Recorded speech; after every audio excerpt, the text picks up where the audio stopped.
Je me tourne immédiatement vers Steven pour lui laisser la parole afin de nous parler des tendances réformistes sur la période qui s'étend de 1950 à aujourd'hui. Shukran ya Omero, merci beaucoup.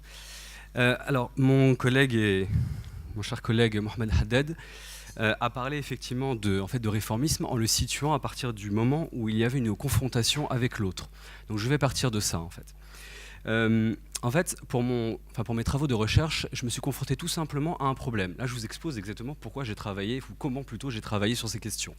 Souvent la recherche part de questions en réalité très très simples en réalité. C'est tout simplement, je vais faire une thèse sur le réformisme. Et lorsque vous regardez toute la littérature en anglais, français, arabe, qu'est-ce que vous trouvez? Vous trouvez des pléthores, des centaines d'auteurs qui vous disent « je suis réformiste »,« je suis islahi » en arabe, ou muslih, ou mujaddid, ou rénovateur, etc. etc. En fait, il y a énormément d'acteurs qui écrivent et qui revendique cette notion en fait, de réforme, réformisme, renouvellement, renouveau, etc. Mais le problème, c'est que lorsqu'on regarde, il n'y a même pas besoin d'être un spécialiste pour voir ça, c'est que certains vont être même carrément dans un courant wahhabi, et ils vont s'affirmer eux-mêmes comme faisant de l'islah, en passant par les frères musulmans, jusqu'à des penseurs. Mon collègue a parlé de modernistes, effectivement. On avait par exemple, ou alors je sais pas, moi des écrits par exemple de vulgarisateurs. Paix à son âme, Malek Chebel écrivait beaucoup d'ouvrages de vulgarisation, et pareil, lui aussi se revendiquait de cette même notion. Donc en fait, quelqu'un qui s'aventure dans ce champ ne comprend rien, puisqu'il a des auteurs qui vantent l'Arabie Saoudite et le wahhabisme officiel, et en même temps, il voit quelqu'un comme Malek Chebel qui parle d'islam des Lumières et qui tous les deux se revendiquent de la même notion. Moi, je me mets à la place de quelqu'un qui connaît et qui connaît pas, je pense qu'il comprendra jamais rien, le pauvre. Donc c'est très complexe. Mais le problème, c'est que ce n'est pas une question simplement du public. Ce serait trop facile. Eh bien, la chose intéressante, et c'est ce qu'a soulevé mon collègue Mohamed Haddad, c'est que en dehors même du public, même dans les cercles spécialisés, il y a cet amalgame qui est fait. Mon collègue a parlé d'amalgame, je suis tout à fait d'accord. C'est-à-dire que vous trouvez des écrits, je ne vais pas les citer, ça ne sert à rien. On est ici en bonne entente, on veut se fâcher avec personne, mais on trouve effectivement chez aussi nos collègues qui écrivent sur ces questions, pareil, en fait, la même non-discrimination, la même non-distinction entre des auteurs qui sont complètement différents, qui reconfigurent complètement différemment le patrimoine, ou qui ne le reconfigurent pas du tout, qui n'en ont rien à faire parfois aussi, certains, qui sont hors champ religieux. Mon collègue disait que le réformisme s'inscrivait effectivement dans un mouvement de pensée qui était concerné par le fait religieux. Il y a des acteurs qui se présentent comme réformistes ou qui parlent de réforme, mais qui n'en ont rien à faire en fait de l'aspect religieux, par exemple, qui considèrent que l'islam a fait son temps, que c'est bon, que d'ailleurs toutes les religions doivent être mises sur une étagère dans un musée, vous voyez. Donc ce n'est pas du tout la même chose que font ce type d'acteurs, qui ont le droit bien entendu de le faire, c'est pas la question, mais ils ne font pas la même chose que quelqu'un comme par exemple, on a cité Jamal El-Benna, donc je vais le reprendre, que Jamal El-Benna, donc le petit frère qui est décédé, paix à son âme, il n'y a pas très longtemps, le petit frère de Hassan el-Benna, qui a tout le temps écrit effectivement dans une tendance plutôt coraniste du réformisme. Il ne fait pas la même chose que quelqu'un comme Malek Chebel ou qu'un salafi qui parle de islam, vous comprenez? Donc on ne comprend plus rien, et rassurez-vous, personne n'y comprend rien, donc on est tous dans la même situation. Donc voilà tout simplement en fait, la situation dans laquelle je me suis trouvé. Ensuite, après, qu'est-ce que vous faites quand vous faites des travaux? Vous cherchez une bibliographie, donc vous en trouvez une. Malheureusement, je suis tombé que beaucoup trop tard sur les ouvrages de mon collègue Mohamed Haddad. Ça m'aurait beaucoup aidé au début, je les ai découverts à la fin. Et donc finalement, eh bien, directement, par induction, tout simplement, en analysant en fait, le matériau, tous les corpus que vous avez dans les trois langues, anglais, français, arabe, eh bien, progressivement, vous dites il est temps d'établir une typologie sérieuse, en fait, un minimum scientifique.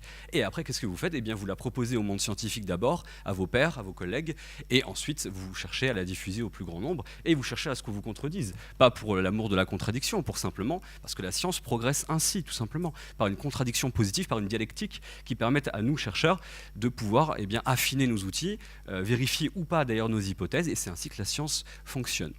Donc voilà tout simplement ce à quoi je me suis attelé. Alors, je vais commencer par j'ai déjà commencé, mais je vais poursuivre très rapidement par peut-être montrer ce que le réformisme n'est pas, justement, peut-être, par opposition. Donc j'irai très rapidement parce que là, je pars sur une époque un peu plus ancienne, mais rassurez-vous, je n'y resterai pas longtemps. Je vais vous montrer cette diapo, par exemple. Vous voyez ? Ça, ce sont les 3 empires islamiques qui, en gros, hein, c'est une datation approximative entre, en gros, le XIVe et le XVIIe siècle, étaient importants et puissants. Vous voyez, donc jusqu'au, j'ai bien dit, XVIIe siècle. Donc tous les discours que l'on entend, on parlait de critique historique avant moi, eh bien, tous les discours que l'on entend sur la civilisation islamique a chuté à partir du Xe siècle. Vous savez, l'image de Bagdad, où il y avait tous ces débats géniaux, et ensuite après plus rien. En fait, c'est historiquement juste faux, puisque la civilisation islamique ancienne est très vivace jusqu'au XVIIe siècle.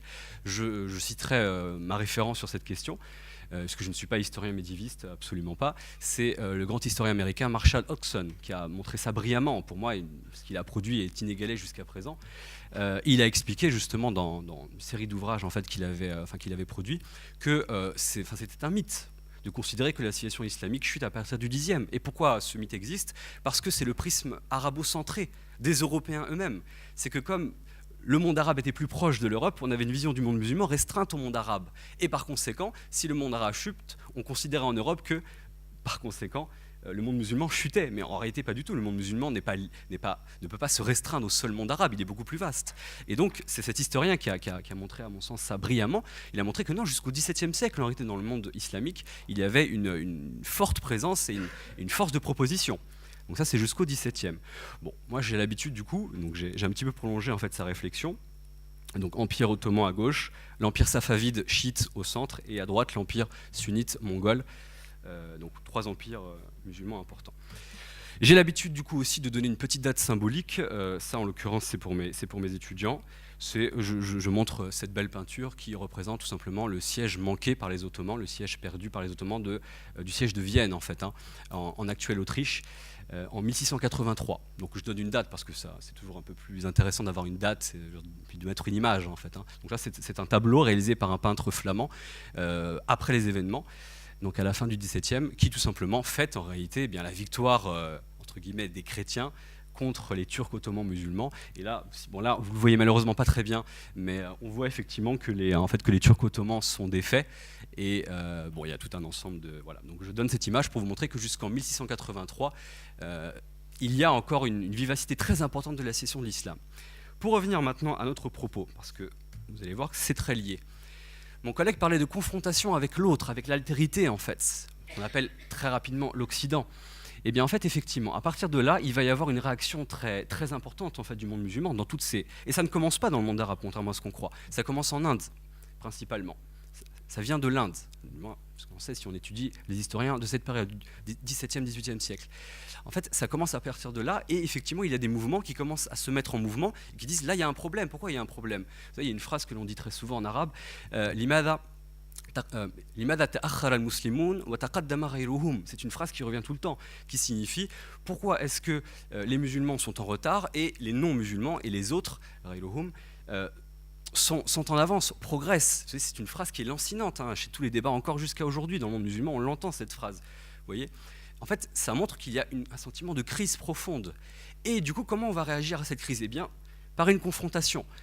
Mais il va y avoir des réponses différentes. Et moi, justement, j'ai distingué 2 réponses principalement qui structurent, en fait, vraiment une strate profonde. Vous avez une réponse négative qui voit ça comme une confrontation, c'est-à-dire nous sommes musulmans, nous avons le haqq, je schématise bien entendu, hein, nous avons le haqq, Dieu ne nous assiste plus, c'est la perte d'un empire, il faut le reconquérir. Vous voyez, c'est cette attitude. Mais il a existé, comme disait mon collègue, une pluralité dans cette attitude.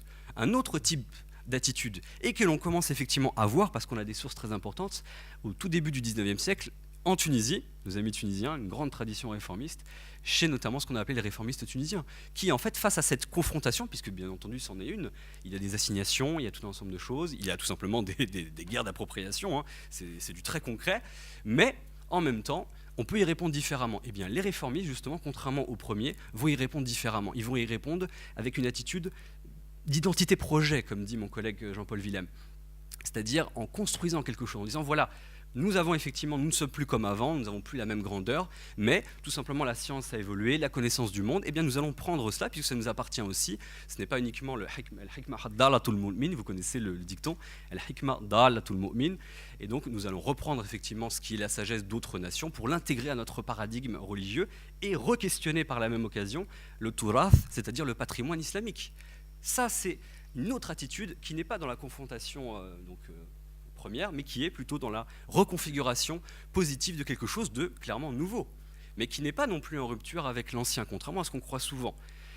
Encore dernièrement, sans citer, parce que on parle des réformistes très souvent, si vous regardez sur Internet ou autre, comme des traîtres, comme des etc., des mots que je ne vais même pas citer ici, tellement c'est indécent.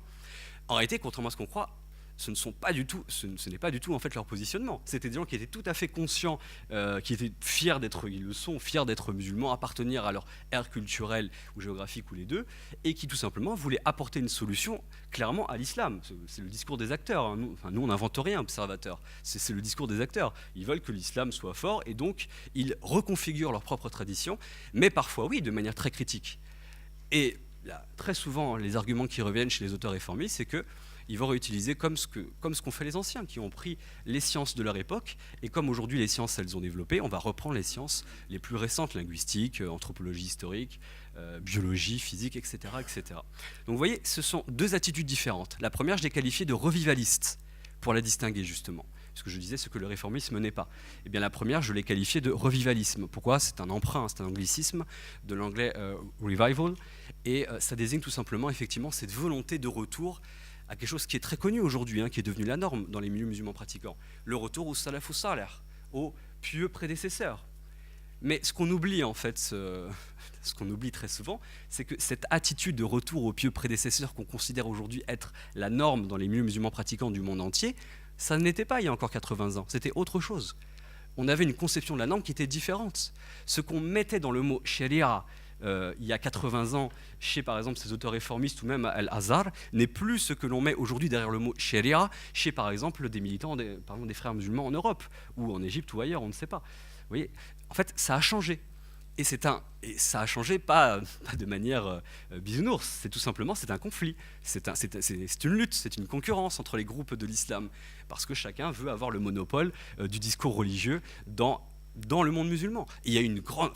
on ne le dit pas assez peut-être, je ne sais pas, mais au long du XXe siècle, il y a une grande crise dans l'histoire de l'islam sunnite. C'est la confrontation entre deux grandes forces montantes, qui était le wahhabisme porté par le pétrole, comme disait mon collègue de l'Arabie Saoudite, qui a diffusé énormément, mais en concurrence à l'époque avec les frères musulmans. C'était des ennemis en fait au départ, il ne faut pas oublier. Ils cherchaient à avoir le monopole, chacun de leur côté, du discours de l'islam mondial. Et en réalité, c'est l'Arabie Saoudite clairement qui a gagné. C'est une interprétation de ma part, mais je l'assume et je peux le prouver.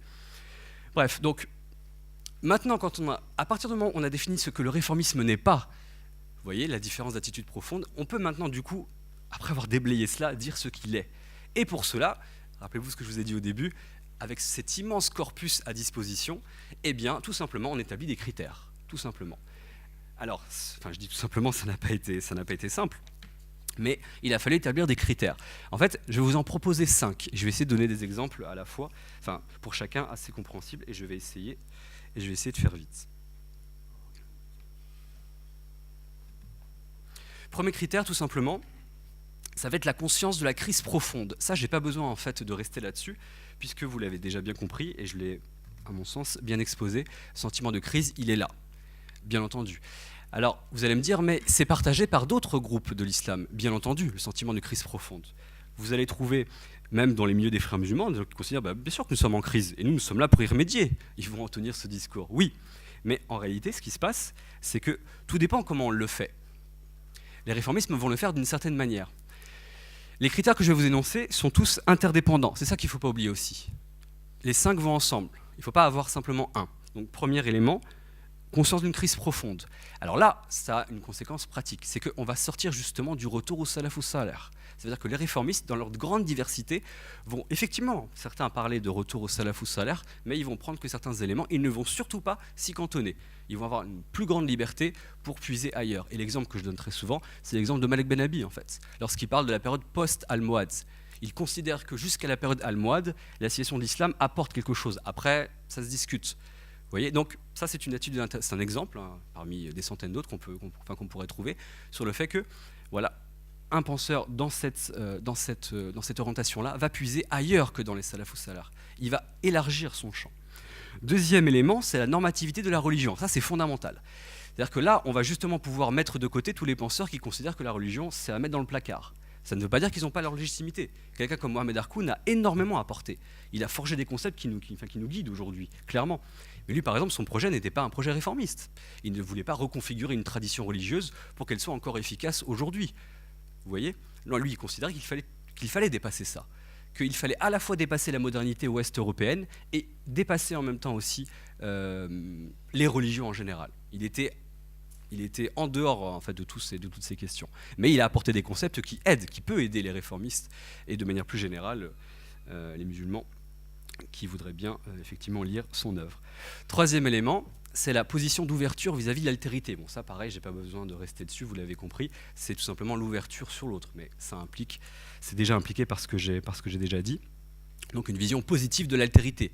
Ce n'est pas une vision de conflit. C'est pas il cherche à nous, en fait, à tuer l'islam ou non, pas du tout. C'est qu'on va prendre chez l'autre tout ce qui peut faire re-questionner à nouveau notre patrimoine. Quatrième, c'est certainement le plus simple, c'est l'horizon d'attente. Quand quelqu'un écrit, il écrit pour un public, toujours. On appelle ça le lecteur supposé. Ce sont sur les théories en fait, littéraires.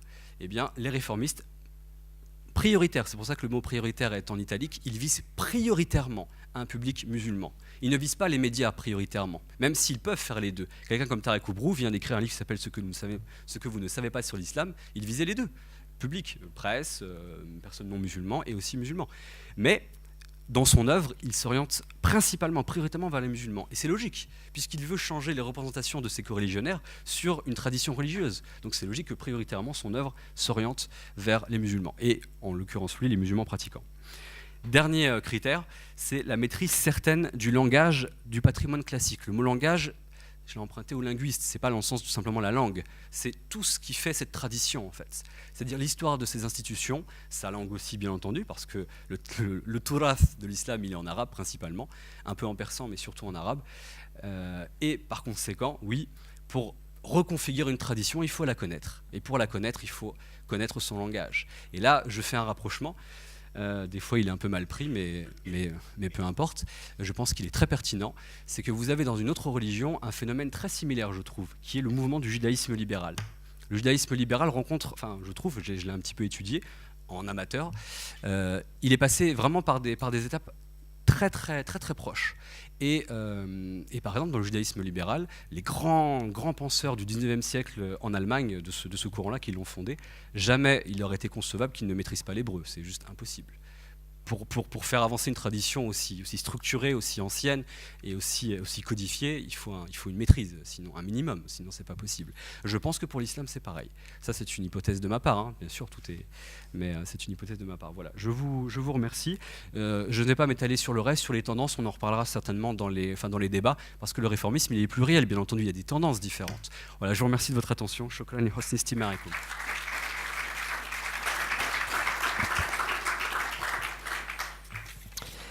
Merci Steven.